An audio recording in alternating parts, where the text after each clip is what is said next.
2 నిమిషాల తర్వాత ఏడుస్తున్న ప్రజ్ఞని చూసి ఇష్వాన్ కంగారుగా ఏమైంది చిన్ను అని అడుగుతుంటే ప్రజ్ఞ కోపంగా ఇష్వాన్ భుజం మీద కొడుతూ కనీసం నన్ను అడగకుండా నువ్వు ప్రొసీడ్ అయిపోయావు.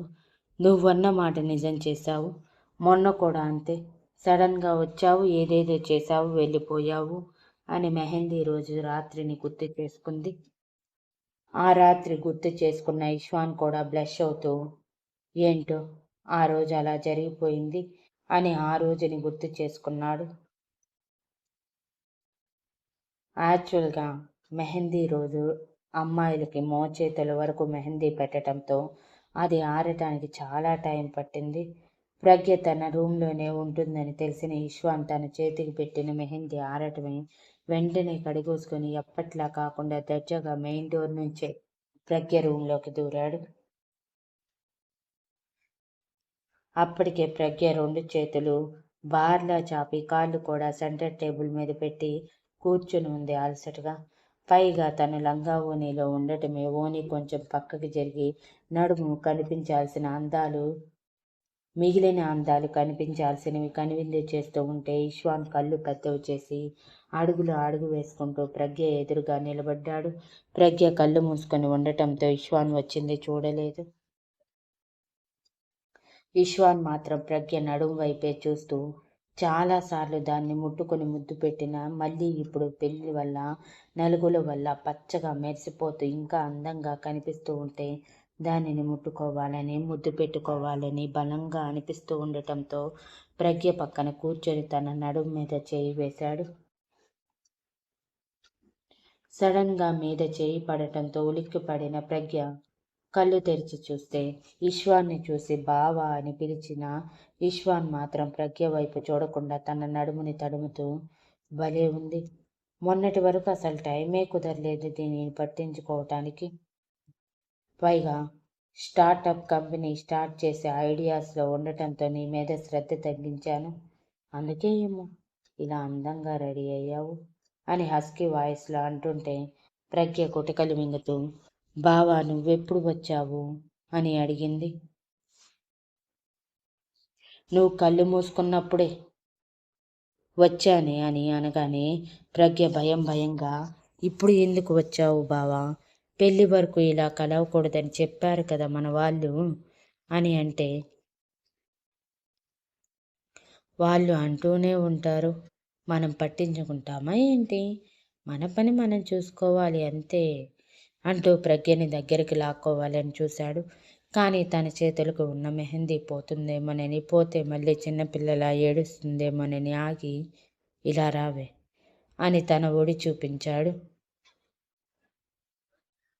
ప్రజ్ఞ భయంగా లేదు నేను రాను, నేను వచ్చానంటే నువ్వు వదలవు అని అంటుంటే రాకపోయినా వదలను అంటూ ముందుకు వంగి తన నడుం మొత్తం ముద్దులతో ముంచేస్తూ ఉంటే ప్రజ్ఞ శరీరం బిగుసుకుపోయింది.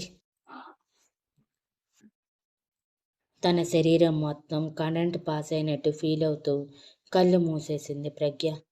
చాలా రోజుల తర్వాత ఇష్వాన్ అంత దగ్గరగా రావటం. శక్తికి ప్రాబ్లం వచ్చిన దగ్గర నుంచి ఇష్వాన్ పెద్దగా ప్రజ్ఞతో క్లోజ్గా ఉన్నది లేదు. తన కెరియర్ మీద ఫుల్ ఫోకస్ పెట్టి ఆ కెరియర్ బిల్డ్ చేసుకుంటూ బిజీగా ఉన్నాడు. కానీ ఇప్పుడు ఆల్రెడీ ఇవాన్ వాళ్ళతో మాట్లాడి తన జాబ్కి రిజైన్ చేసేసి స్టార్టప్ కంపెనీ మ్యారేజ్ తర్వాత పెట్టేయాలని ఫిక్స్ అయిపోవటంతో ఫ్రీగా ఉన్నాడు. అందుకే ఇప్పుడు ప్రజ్ఞ దగ్గరికి పరిగెత్తుకుంటూ వచ్చాడు. పైగా మెహందీ పెట్టే టైంలో పిల్లగాలుల వల్ల తన ఓని పక్కకి చెరిగి నడుము అందం కనిపించి ఇష్వాన్ని రూమ్లో నిలబడనివ్వలేదు. అందుకే ఆ నడుముకి తన ప్రేమ చూపించాలని వచ్చేశాడు. ఆ ప్రేమ మొత్తం చూపించి ఎర్రగా మార్చిన ఇష్వాన్ చివరికి నావు మీద చిరుపంటు ఘాటి ఇచ్చి ప్రజ్ఞ చేత అరిపించి మరోసారి అరిచేలోపు అరచేతిని ప్రజ్ఞ నోటి మీద అడ్డం పెట్టి ఇప్పుడు అరిచావంటే అందరూ మన మధ్య అంతా అయిపోయిందనుకుంటారు అని చిరుకోపంగా చెప్పాడు. ప్రజ్ఞ ఏడుపు మొహంతో నువ్వు ముందు నన్ను వదులు అన్నట్టు ఇష్వాన్ చేతి వైపు చూపిస్తుంటే ఆ చేతిని కొంచెం కొంచెం పైకి తీసుకువస్తున్న ఇష్వాన్ కార్నర్ స్మైల్తో చూస్తూ ఉంటే ప్రజ్ఞ కళ్ళు పెద్దవి చేసి వద్దు అన్నట్టు కళ్ళతోనే బ్రతిమలాడుతూ ఉంది. ఒక చేయి తన నోటి మీద ఉండటంతో తన చూపులకి టక్కున చేతిని వెనక్కి తీసుకున్న ఇష్వాన్ ప్రజ్ఞ రిలాక్స్ అవ్వగానే నోటి మీద చేతిని కూడా తీసేసి ఒక్కసారిగా తన చేతుల్లోకి ఎత్తుకోగానే ప్రజ్ఞ కంగారుగా అరిచేలోపు, అరిచావంటే ఈరోజు మన ఫస్ట్ నైట్ జరిగిపోతుంది, గుర్తుంచుకో. నీ బావ మాట మీద ఉంటాడు. అసలే చాలా గ్యాప్ వచ్చింది. ఏంటో ఈరోజు నిన్ను చూస్తుంటే వదలాలనిపించటం లేదు. సో బెటర్ నువ్వు నోరు మూసుకోవటం అనటంతో ప్రజ్ఞ భయంగా, ఇప్పుడు ఏమీ చెయ్యకు బావా ప్లీజ్ అని అంది గొంతుతో. ఏమీ చెయ్యనులే, నువ్వు మాత్రం ఒక గంట సేపు సైలెంట్గా ఉండు అని చెప్పి ప్రజ్ఞని బెడ్ మీదకి చేర్చిన ఇష్వాన్ తన ఓణిని పక్కకి విసిరేసి తన పెదవులు ప్రజ్ఞ హృదయం దగ్గర చేర్చి ముద్దులు పెడుతూ ఉంటే ప్రజ్ఞకి ఇష్వాన్ని హత్తుకోవాలనిపించింది. కానీ మెహందీ పాడైతే అందరికీ సమాధానం చెప్పలేక చావాలని సైలెంట్గా ఇష్వాన్ ఇచ్చే స్వీట్ పెయిన్ని అనుభవిస్తూ మోన్స్ చేస్తూ బావా ప్లీజ్ అని బ్రతిమలాడుతూ ఉంది. దాదాపు గంటసేపు ఇష్వాన్ ప్రజ్ఞ శరీరం మొత్తాన్ని ముద్దులతో ముంచేసి తన సొంతం చేసుకోవాలని ఫిక్స్ అయిపోయాడు. అప్పటికే ఇష్వాన్ శరీరం నుంచి తన షర్ట్ తీసేసి ఉన్నాడు. ఇంతలో ఇంకొంచెం ముందుకు వెళ్ళాలనుకున్న ఇష్వాన్ ప్రజ్ఞ జాకెట్ మీద చేతులు పెట్టగానే బావా వద్దు ప్లీజ్ అని చిన్నగా చెప్పింది ప్రజ్ఞ భయంగా. ఇంకా ఎందుకే భయం? ఒక్కరోజు ఆగితే నా భార్యవి అయిపోతావు. ఇంకా ఎందుకు నన్ను ఆపుతావు అని అంటుంటే ప్రజ్ఞ బాధగా వద్దు బావా ప్లీజ్, నేను పెళ్లి తర్వాతే నీ సొంతం కావాలనుకుంటున్నాను. పెళ్లికి ముందు తొందరపడ్డామన్నమాట వద్దు అని బ్రతిమలాడితే ఇష్వాన్ అసహనంగా సరేలే అంటూ మరో పావుగంట ప్రజ్ఞ నడుముని తన పెదవులతో అభిషేకించి ఆ తర్వాత కష్టంగా ఫీలింగ్స్ అణుచుకుంటూ ఇక నా వల్ల కాదే, ఇక్కడే ఉంటే ఖచ్చితంగా నీ మాట వినకుండా నిన్ను సొంతం చేసుకుంటాను, అందుకే వెళ్తున్నాను. కానీ గుర్తుంచుకో, మన ఫస్ట్ నైట్ రోజు నువ్వు నోట్లో నుంచి మాట మాట్లాడకముందే నా సొంతం అయిపోతావు అని వార్నింగ్ ఇచ్చి తన షర్ట్ భుజం మీద వేసుకుని అసహనంగా వెళ్ళిపోయాడు. అనంతా గుర్తు చేసుకున్న ఇష్వాన్ మాట మీద నిలబడ్డాను కదా అని అల్లరిగా నవ్వుతూ అడిగాడు.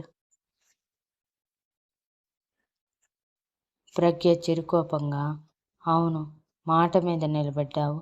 నేను చెప్పే మాట విన్నావా? ఈరోజు ఆగుదాన్ని నేను ప్రిపేర్గా లేను అని చెప్దామనుకున్నాను. కానీ కనీసం పాలు కూడా షేర్ చేసుకొనివ్వకుండా నన్ను నీ కోగిలిలో నలిపేశావు అని ఏడుపు మొహంతో అంటే ఇష్వాన్ తన చెంపని మురుతూ మరి ఈ రోజు కోసం ఎన్ని సంవత్సరాలు ఎదురు చూపో తెలుసా? యాక్చువల్గా అయితే పెళ్ళైతే మగవాళ్ళు దీనికోసమే ఎక్కువగా ఎదురు చూస్తారని అనుకుంటారు. కానీ దీనిలో మా ప్రేమ చేతల ద్వారా చూపిస్తామని అర్థం చేసుకోలేరు. నీ మీద నా ప్రేమ అనంతం చిన్ను. అందుకే నువ్వు లోపలికి రాగానే నువ్వు చెప్పే మాటల్ని పట్టించుకోకుండా నా సొంతం చేసుకున్నాను. హర్ట్ చేశానా అని క్యూట్గా మొహం పెట్టి అడిగాడు. ఆ క్యూట్ మొహానికి కరిగిపోయిన ప్రజ్ఞ లేదులే బావా, కానీ నొప్పిగా ఉంది అని అనగానే ఫస్ట్ టైం కదరా, అంతే ఉంటుంది, నెక్స్ట్ టైం అలా అనిపించదు అంటూ చెమటకి అతుక్కుపోయిన తన వెంట్రుకలని తీస్తూ చాలా అలసిపోయావు, పాలు తాగు అంటూ పైకి లేచిన ఇష్వాన్ ప్రజ్ఞని తన ఒడిలోకి లాక్కొని అడ్జస్ట్ చేసుకున్నాక ఇద్దరి మీద బ్లాంకెట్ కప్పేసి పక్కన పెట్టిన పాలు సగం ప్రజ్ఞ చేత తాపించి తను సగం తాగాక కొంతసేపు కబుర్లతో కాలం వెళ్ళబుచ్చి మరో అరగంట తర్వాత తన చేతులకి పని చెప్పి ప్రజ్ఞ వీపుని నడుముని తడుముతూ ఉంటే ప్రజ్ఞ కంగారుగా బావా ఏం చేస్తున్నావు అని అడిగింది. చాలా గ్యాప్ వచ్చేసిందే అంటూ ప్రజ్ఞ మాట్లాడేలోపే తనని అల్లుకుపోయాడు ఇష్వాన్. మొదట అడ్డుపడదామనుకుంది ప్రజ్ఞ. కానీ ఇష్వాన్ ప్రేమ అనంతం కావటంతో తను ఆపే కొద్దీ ఇంకా రెచ్చిపోతూ ఉంటే తనకే నష్టమని సైలెంట్గా ఇష్వాన్ ప్రేమని అనుభవిస్తూ తను కూడా తన ప్రేమ చూపిస్తూ ఆ రాత్రి మొత్తం నిద్ర లేకుండా గడిపేశారు. ఎంత ప్రజ్ఞని అల్లుకుపోతున్నా ఇంకా ఇంకా కావాలనిపిస్తుంది ఈశ్వానికి. ప్రజ్ఞ అలసిపోయినా సరే తన చేత ఫ్రూట్స్ తినిపించి మరీ ఓపిక తెచ్చుకునేలా చేసి మళ్ళీ మళ్ళీ కావాలంటూ ప్రజ్ఞ ఏడుస్తున్నా తనని లాలిస్తూ ఏడుపు ఆపించేస్తూ మళ్ళీ మళ్ళీ అల్లుకుపోతూ సూర్యుడు వచ్చే వరకు ఒకటే పనిగా పెట్టుకున్నాడు ఇష్వాన్. చివరికి 5 గంటల సమయంలో ప్రజ్ఞ నా వల్ల కాదని గట్టిగా ఏడ్చేయటంతో సరే సరే ఇక నేనేమీ చెయ్యనులే అంటూ ప్రజ్ఞని దగ్గరికి లాక్కొని ఇద్దరి మీద బ్లాంకెట్ సరిచేసి కళ్ళు మూసుకున్నాడు. బాగా అలసిపోయిన ప్రజ్ఞ వెంటనే నిద్రలోకి జారుకుంటే శరీర అలసట వలన ఇష్వాన్ కూడా అంతే త్వరగా నిద్రపోయాడు.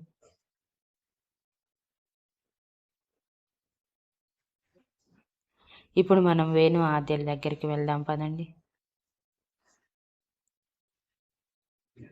హోటల్కి చేరుకున్న వేణు దారి మొత్తం సైలెంట్గా ఉన్న ఆద్యని కొంచెం విచిత్రంగా చూస్తూనే తనకేదో ఫిట్టింగ్ పెట్టబోతుందని అర్థం చేసుకుంటూ ఆద్యని తీసుకొని ముందుగానే కీస్ ఉండటంతో రిసెప్షన్లో ఇన్ఫామ్ చేసేసి ఆద్యని తీసుకొని హనీమూన్ సూట్కి వెళ్ళాడు.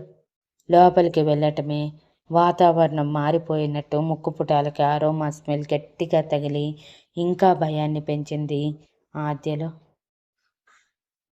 వేణు మాత్రం ఆ రూమ్ డెకరేషన్ మొత్తం చూస్తూ వావ్ చాలా బాగా రెడీ చేయించాడు మా నాన్న అని అనగానే ఆద్య చిన్నగా కళ్ళెత్తి రూమ్ మొత్తం చూసింది. రూమ్ మొత్తం చిన్న చిన్న లైటింగ్స్తో, బెడ్ మొత్తం పూలతో, వాల్స్ మొత్తం రోజెస్తో, అక్కడక్కడ సెంటెడ్ క్యాండిల్స్తో వాతావరణం మొత్తం హనీమూన్ కపుల్ కోసం చాలా అందంగా రెడీ చేశారు. అదంతా చూసిన ఆద్యలో ఇంకొంచెం భయం పెరిగిపోయి చేతులు నలిపేసుకుంటూ ఉంటే లోపలికి వెళ్దాం పద ఆద్య అంటూ తన చేతిని పట్టుకుని లోపలికి తీసుకువెళ్ళాడు వేణు. తను బెడ్ మీద కూర్చొని ఆద్యని కూర్చోమనే లోపే డోర్ బెల్ మోగటంతో నువ్విక్కడే ఉండు నేను చూసి వస్తాను అని అంటూ వెళ్ళి డోర్ తీసి ఆల్రెడీ ముందుగానే సాగర్ పాలు పంపించమని చెప్పటంతో అవి తీసుకున్న వేణు థ్యాంక్ యూ చెప్పి డోర్ క్లోజ్ చేసి లోపలికి వెళ్ళాడు. అప్పటికే భయంతో బిక్కుబిక్కుమంటూ చూస్తున్న ఆద్య వేణు చేతిలో పాల గ్లాస్ చూసి ఇంకా భయం పట్టుకొని బావ నిజంగా ఈరోజు నా మాట వినడా? ఆ రోజు అన్నట్టు ఈరోజు రెచ్చిపోతాడా? అక్క చెప్పింది నిజమా? వదిన కూడా అంది ఈ టైంలో మగవాళ్ళు ఆగలేరని. మరి బావ ఆగుతాడా? ఎందుకో చాలా టెన్షన్గా ఉంది. నేను దీనికి రెడీగా లేననిపిస్తుంది అని తనలో తానే అనుకుంటూ ఉండగా తన పక్కన కూర్చున్న వేణు ఆద్య చేతిని పట్టుకుని ఏమైంది ఆద్య భయంగా ఉన్నావు అని అడిగాడు. ఇంకెలా ఉండమంటావు బావా? నీ వల్లే మొత్తం నీ వల్లే ఇదంతా. మెహందీ రోజు నువ్వు నా దగ్గరికి రాకుండా ఉండుంటే ఈరోజు నేను కొంచెమైనా ధైర్యంగా ఉండేదానిని అని బయటికి అనలేక మనసులోనే అనుకుంటూ ఆ రోజు జరిగింది గుర్తు చేసుకుంది. యాక్చువల్గా సేమ్ వేణు కూడా ఇష్వాన్ లాగా ఆద్యని లంగావోణిలో చూసి బాగా టెంప్ట్ అయిపోయాడు. పైగా ఇప్పటి వరకు ఆద్యతో పెద్దగా చొరవ తీసుకుంది లేదు. మహా అయితే ప్రపోజ్ చేసినప్పుడు ఒక చిన్న కిస్, ఆ తర్వాత పరిస్థితుల వల్ల ఎప్పుడూ దగ్గరగా వచ్చింది లేదు. ఇప్పుడు మాత్రం అన్నీ సెట్ అయిపోయి ఆద్యని అలా చూశాక తనతో మాట్లాడాలని ఇంకా ఏదో చెయ్యాలని అనిపిస్తూ ఉంటే ఎవరూ చూడకుండా పెళ్లి ఇల్లు కావటంతో డోర్ తెరిచే ఉండటంతో నిదానంగా లోపలికి దూరిన వేణు ఆద్య రూంలోకి వెళ్ళాడు. ఆద్య రూంలో ఆద్య తప్ప ఎవరూ లేరు. పైగా డోర్ కూడా లాక్ చేసుకోలేదు ఎవరు వస్తారని ధైర్యంతో.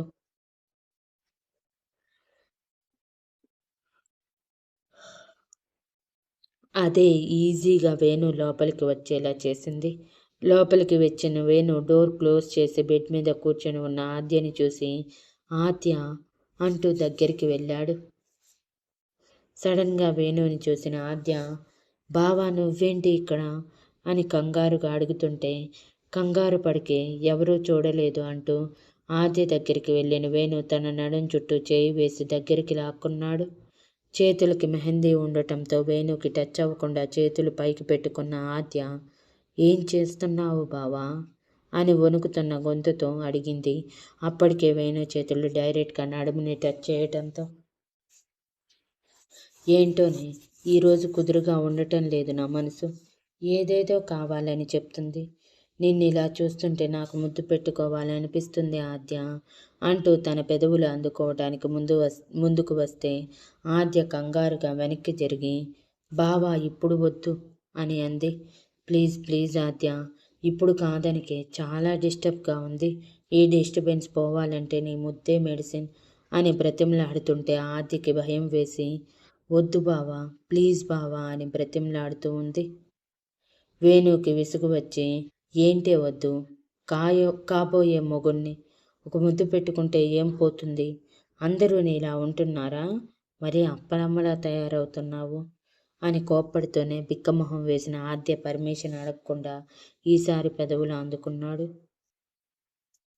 ఆ పెదవుల యుద్ధం కాస్త ఆద్యకి భయం వేసేలా చేసి వేణుని వెనక్కి తోయాలనుకుంది. కానీ వల్ల కాక మెహందీ పాడవుతుందన్న భయంతో వేణుని పిలవాలి అనుకుంది. కానీ తన పెదవులు వేణు పెదవుల్లో బంధించబడి ఉండటంతో ఏమీ చేయలేకపోయింది. ఇక వేణుకి ముద్దుతో ఆగాలనిపించక నిదానంగా వెనక్కి అడుగులు వేస్తూ ఆద్యని కూడా వెనక్కి అడుగులు వేయిస్తూ ఒక్కసారిగా బెడ్ మీద పడిపోయాడు. సడన్గా అలా పడటం, పెదవులు వేరవటంతో బావ అంటూ అరిచిన ఆద్య ఏడవటానికి రెడీగా ఉంటే తన ఏడుపు బయటికి వచ్చేలోపు వేణు పెదవులు ఆద్య నడుముని చేరాయి. Thank you for listening and please like, share, comment and subscribe.